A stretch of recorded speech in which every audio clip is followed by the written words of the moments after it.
Bonjour à tous, aujourd'hui je vais vous parler de ma vision de la gnose.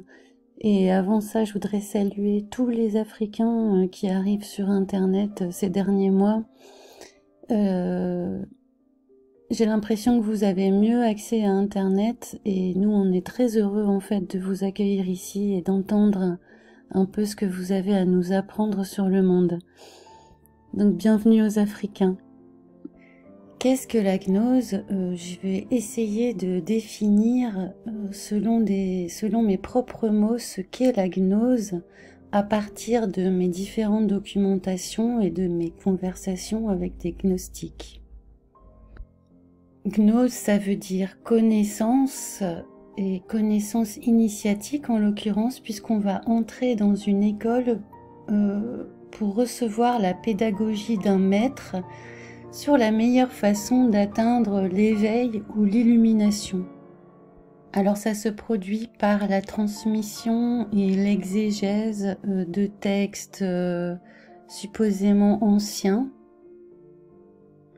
autour du mythe qu'il ait existé une tradition primordiale, une tradition universelle, syncrétique, qui avait la vraie connaissance, qui était la vraie religion en fait. Et il y a l'idée qu'à travers les siècles, cette authentique religion traditionnelle commune à tous les peuples de la Terre, à toutes les sagesses de la Terre, s'est dispersée avec le temps, s'est corrompue avec le temps, d'où l'idée que certaines confréries aient gardé des secrets pures, ou en tout cas des connaissances pures qui se seraient altérées avec le temps, donnant naissance à des mythes, dont le principal mythe combattu par les écoles gnostiques, c'est le christianisme. Et si certaines d'entre elles se disent chrétiennes, elles se réclament du vrai Christ qui serait un Christ caché, occulte, dont la nature serait à déceler dans des ouvrages symboliques, par exemple. J'ai parlé d'initiation. Il s'agit de rituels visant à officialiser, institutionnaliser quelqu'un dans un nouveau statut. Il passe d'un statut à un autre par l'initiation rendue par le maître. Le secret tient une place importante dans cette école, dans ces écoles, puisqu'il ne se transmet qu'à la condition que l'élève ou le disciple ait atteint un certain niveau de connaissance pour pouvoir accéder à un niveau supérieur. Les gnostiques pensent qu'en accédant à ce niveau de conscience supérieure, et la gnose se retrouve aussi dans les religions New Age, alors on devient éveillé, clairvoyant, par comparaison avec ceux qui sont endormis, qui ne voient pas, qui sont appelés des profanes.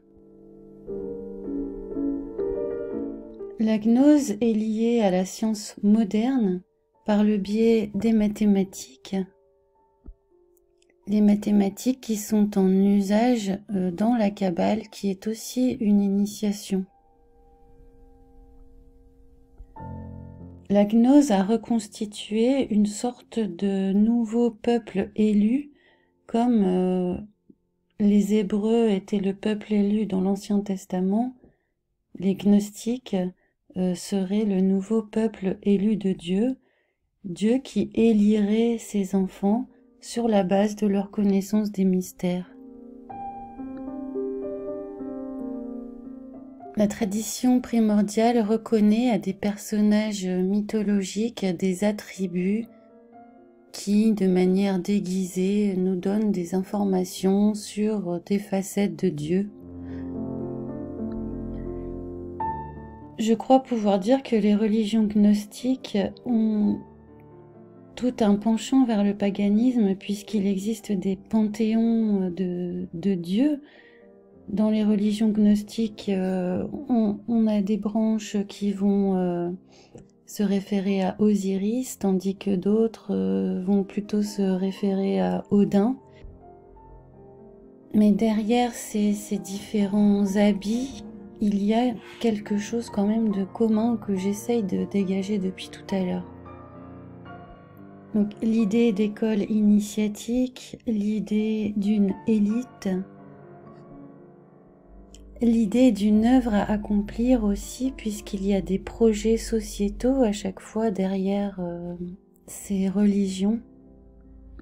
Pourquoi des projets sociétaux? Parce que je pense que ce sont des religions qui sont basées sur l'éveil personnel. Donc on ne parle pas de salut, puisque le salut c'est Dieu qui vient nous sauver, il tend la main. Là on est sur un auto-salut, un salut personnel. Il est donc logique que quand on n'a pas confiance dans la providence, quand on n'a pas foi dans des plans divins, on cherche à créer ses propres plans qui seraient censément plus parfaits. C'est tout le but des projets politiques, d'organiser quelque chose qui serait à la base désorganisé, quelque chose, le peuple humain, qui serait sans cesse à réorganiser. Et je pense que les personnes qui font partie de ces ordres initiatiques ont une vision de leur projet comme quelque chose de grandiose et de bénéfique, une grande œuvre qui traverse les siècles à laquelle on leur demande de contribuer, eux qui sont pris parmi le peuple, qui sont élus parmi le peuple, qui sont meilleurs que le peuple pour décider de sa propre organisation. Et donc c'est flatteur d'être choisi un parmi 100, un parmi 1000, un parmi 10 000 pour accomplir cette grande œuvre qui traverse les siècles.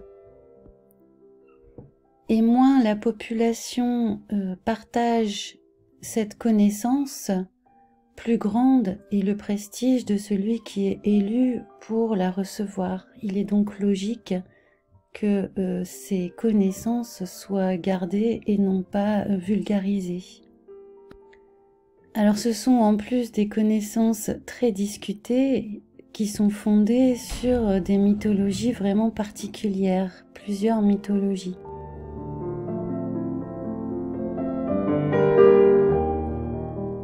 Les adeptes de ces mythologies y voient une source inépuisable d'interprétation pour l'esprit à travers les symboles. Le propre du symbole, c'est qu'il doit être interprété, qu'il n'a pas une signification unique. Maintenant, un autre point commun dans les religions ou les écoles gnostiques se situe dans le fait de refuser la notion de péché. Ces écoles font du péché une sorte de superstition catholique. Ce sont des doctrines qui se veulent aller par-delà le bien et le mal, jusqu'à douter de l'existence du bien et du mal, et en même temps, ce sont des écoles qui considèrent qu'il y a un Dieu mauvais qui a créé le monde, et qu'un Dieu meilleur serait au-dessus de lui. C'est vraiment comme dans la mythologie grecque avec les dieux humains qui se battent et un dieu qui est au-dessus pour essayer de faire la loi. Mais en fait, cette absence de croyance dans le bien et le mal les autorise bien sûr à commettre des choses pas très jolies, parfois, mais la plupart du temps, ça les empêche en fait d'évoluer spirituellement. Parce que si on ne reconnaît pas ses faiblesses, ses bassesses, on ne peut pas en fait cultiver la vertu. Donc ce mépris qu'ils peuvent avoir pour le catholicisme les empêche d'avancer spirituellement, y compris sur leur propre chemin. Je ne pense pas que les plus hauts représentants de ces écoles, qui ont beaucoup de pouvoir, Je ne pense pas qu'il décide consciemment de créer le mal, de créer le chaos. En tout cas, à travers le mot chaos, il voit quelque chose de symbolique. Il ne voit pas le mal réel qui peut être fait par les politiques qu'ils mettent en place. Et s'ils voient le mal, ils se disent que c'est quelque chose de nécessaire, que c'est quelque chose qui doit être fait pour réaliser en fait la grande cause, la cause finale. Ils peuvent même déplorer qu'il y ait des morts sur leur passage, mais ça ne les empêche pas de continuer en fait, puisqu'ils considèrent que la cause est supérieure à la vie. En tout cas, je salue les gnostiques, je leur dis que vous n'êtes pas mes ennemis. J'ai envie de leur dire que Jésus, c'est quelqu'un qui s'est manifesté réellement, concrètement dans le monde et continue encore de le faire. Et je voudrais pointer les dangers de rester aussi enfermé dans son esprit, dans son raisonnement personnel, dans sa méditation permanente. Vraiment pour voir la réalité, la tangibilité de l'action de Jésus dans la vie des gens qu'on peut voir à travers de nombreux témoignages qui sont une réalité. Ce sont des gens qui ont vraiment vécu ce qu'ils ont vécu, cette rencontre avec le Christ qui a vraiment changé leur vie concrètement. Ça a changé leur cœur, leur comportement vraiment, sans être passé par des symboles, par des textes, par une connaissance exhaustive de toutes les traditions mondiales. Et vous qui aimez comprendre, vous qui aspirez à un progrès spirituel, vous pouvez tout à fait vous tourner vers Jésus. C'est quelqu'un de réel, c'est pas Osiris, c'est pas Odin que personne n'a jamais vu. C'est quelqu'un qui a été vu à son époque, c'est quelqu'un qui est resté gravé dans les mémoires pendant 2000 ans, et c'est quelqu'un qui continue d'apparaître à des gens qui sont particulièrement simples, qui ne possèdent pas forcément votre érudition, qui ne possèdent pas forcément votre intelligence, mais qui ont accès au divin par Jésus. Voilà. À bientôt, salut.